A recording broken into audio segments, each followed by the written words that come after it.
You ask a friend to grab dinner. No. You pitch an idea at work. No. You suggest a weekend trip. No. I'm good. Some people seem to have no as their default setting before they even hear the full question. Today we're breaking down why that happens, what's actually going on in their heads, and how to deal with it without taking it personally. Here's the first thing to understand: chronic no people usually aren't rejecting you. They're rejecting change, risk, or effort, and you just happen to be standing in front of it. Psychologists call this a negativity bias. Our brains are wired to weigh potential losses more heavily than potential gains. So when a new idea shows up, the brain's first instinct is to scan for what could go wrong, not what could go right. For some people, that scan never really finishes, it just becomes the answer. Saying yes means stepping into the unknown. You don't fully control the outcome anymore. For people who feel anxious, or who've been burned before, no is a way of staying safe. It's not laziness, it's self-protection. Think of it like a turtle pulling into its shell. The shell isn't comfortable, but it's predictable. And predictable feels safer than open air. Every yes costs something: time, energy, decision-making capacity.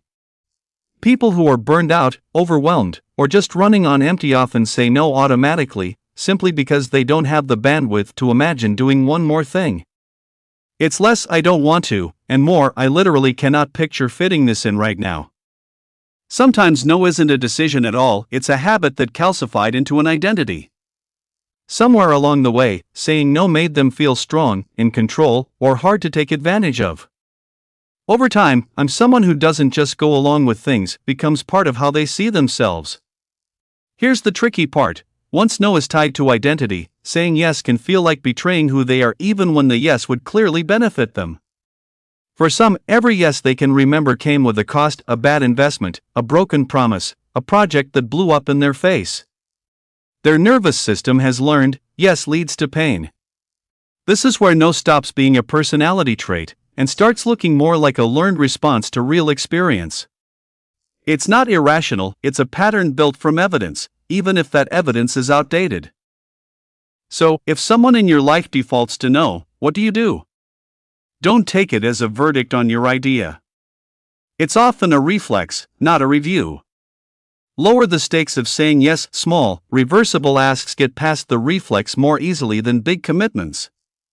Give them time, not pressure.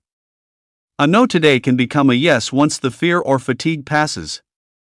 And if you notice yourself saying no to everything, it might be worth asking, is this protecting me, or just limiting me? No isn't always resistance. Sometimes it's fear. Sometimes it's exhaustion. Sometimes it's just an old habit nobody's questioned in years. Understanding the why makes it a lot easier to respond with patience instead of frustration.